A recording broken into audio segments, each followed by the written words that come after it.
नमस्कार दोस्तों, मैं आशा करता हूँ आप सभी अच्छे होंगे और अपने जीवन में कुछ बेहतरीन ज़रूर कर रहे होंगे। आज के इस एपिसोड में मैं Realme X3 का एक्सट्रीम गेमिंग टेस्ट करने वाला हूँ। इस फ़ोन का बैटरी ड्रेन और ये फ़ोन कितना हीटअप होता है एक्सट्रीम गेमिंग पर, वो चेक करने वाला हूँ। और वीडियो के एंड में मैं आपको बताऊँगा कि क्या आपको ये फ़ोन लेना चाहिए गेमिंग के लिए कि नहीं। तो चलिए बिना और विलम्ब किए इस एपिसोड को शुरू करते हैं। तो दोस्तों, Realme X3 में गेमिंग के लिए आपको एक डेडिकेटेड गेम स्पेस मिल जाता है, जिसके अंदर आप अपने फेवरेट गेम्स को ऐड कर सकते हो। ये गेमिंग स्पेस आपकी हेल्प करता है इन सभी गेम्स की परफॉर्मेंस को बूस्ट करने में। ठीक है, गेम स्पेस के अंदर आपको डिफरेंट सेटिंग्स मिल जाते हैं, जिसमें कि आप डिफरेंट गेमिंग मोड्स चूज़ कर सकते हो। यहाँ पे 3 मोड्स आपको मिलते हैं, जिसमें है कंपटीशन मोड, बैलेंस मोड और लो पावर मोड। अगर आप देख पा रहे होंगे तो कंपटीशन मोड में बैटरी आपको दिखा रहा है 5.6 आवर्स, और अगर मैं बैलेंस मोड में जाता हूँ तो ये हो जाता है 6.2 आवर्स, और अगर मैं लो पावर मोड में जाता हूँ तो ये हो जाता है 6.8 आवर्स। तो मेरे ख्याल से ये जितने भी गेमिंग मोड्स आपको मिलते हैं, ये आपकी बैटरी को ऑप्टिमाइज़ करते हैं, इसकी परफॉर्मेंस को ऑप्टिमाइज़ करते हैं। तो जितने हायर सेटिंग्स में आप खेलेंगे, बैटरी परफॉर्मेंस उतनी लो हो जाएगी, बट आपका गेमिंग एक्सपीरियंस उतना ही अच्छा होगा। उसके बाद और भी फीचर्स हैं, जैसे कि फ़ोटो रियलिस्टिक इन्हेंसमेंट। ये फ़ीचर सिंपली आपकी जो गेमिंग का जो एक्सपीरियंस है उसको और इम्प्रूव कर देता है, उसकी क्वालिटी, उसके टेक्सचर, उसके कलर को और इम्प्रूव कर देता है। बट यहाँ पे एक दिक्कत आपको ये होगी कि अगर आप हाई सेटिंग्स पर हाई फ्रेम रेट्स पर अगर आप गेम खेल रहे होंगे तो थोड़ा आपको फ्रेम रेट ड्रॉप दिखेगा इस फीचर को इनेबल करने के बाद। उसके बाद है स्मार्ट ड्यूल चैनल नेटवर्क, जिसमें कि ये ऑटोमेटिकली वाईफाई और 4G नेटवर्क के बीच में स्विच करता है, जहाँ से भी इसको बेटर इंटरनेट स्पीड मिल रही होती है। उसके बाद नीचे है ब्राइटनेस लॉक, जिसमें ये आप अपना ब्राइटनेस एक जगह पे सेट कर सकते हो। ठीक है, उसके बाद ये फीचर्स हो गए आपके गेम स्पेस में। एक और चीज़ दोस्तों मैं यहाँ पे ऐड करना चाहता हूँ कि आई थिंक ये शायद एंड्रॉयड 10 का फीचर है कि अब आप अगर स्क्रीन रिकॉर्डिंग करते हो PUBG मोबाइल का या किसी भी गेम का, मैं स्पेशली PUBG मोबाइल की बात करूँगा, तो प्रीवियस एंड्रॉयड वर्जन्स में क्या होता था कि आपका माइक अगर आप ऑन करते हो तो आपका इन गेम साउंड नहीं आता था, या अगर आप इन गेम साउंड चाहते हो तो आपका माइक का साउंड नहीं आता था। तो इसमें ऐसा कोई दिक्कत नहीं है, मैं आपको दिखा भी देता हूँ।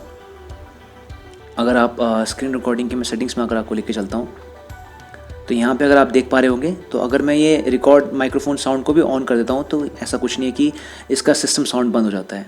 अब ये दोनों साउंड्स रिकॉर्ड कर रहा है इस सेटिंग्स को इनेबल करने के बाद। तो ये मुझे एक बहुत अच्छी चीज़ लगी जो एंड्रॉयड 10 में हमको मिल रही है। आई थिंक मेरे ख्याल एंड्रॉयड 10 का ही फीचर है ये, जो बहुत अच्छा है। तो अब कोई इशू नहीं है कि आपको कोई ईयरफोन का कुछ ऐसा जुगाड़ लगाना है कि भाई वो म्यूट बटन दबाओ तो दोनों साउंड्स रिकॉर्ड होंगे। कोई दिक्कत नहीं, आप बिंदास इस पर साउंड रिकॉर्डिंग कर सकते हैं, अपने माइक की भी और अपने इन गेम साउंड की भी। तो चलिए दोस्तों, अब इस फ़ोन का एक्सट्रीम गेमिंग टेस्ट कर लेते हैं। एक्सट्रीम गेमिंग टेस्ट के लिए मैं इस फ़ोन पर 7-8 गेम्स खेलने वाला हूँ। उसके बाद मैं 1-2 घंटे का कंटिन्यूस PUBG मोबाइल गेमिंग करने वाला हूँ इस फ़ोन पर, जिसके एंड में मैं आपको बताऊँगा कि ये फ़ोन कितने फ्रेम्स आपको प्रोवाइड करता है गेमिंग के दौरान, कैसा रहा है इसका बैटरी ड्रेन इस 2 घंटे की गेमिंग में, और कितना हीटअप हुआ ये इस गेमिंग के दौरान। और वीडियो के एंड में मैं आपको बताऊंगा कि कैसा रहा मेरा गेमिंग एक्सपीरियंस इस फ़ोन के साथ, और क्या आपको ये फ़ोन लेना चाहिए गेमिंग के लिए कि नहीं।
太快。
चलिए दोस्तों, फ़ोन का एक्सट्रीम गेमिंग टेस्ट तो हो गया।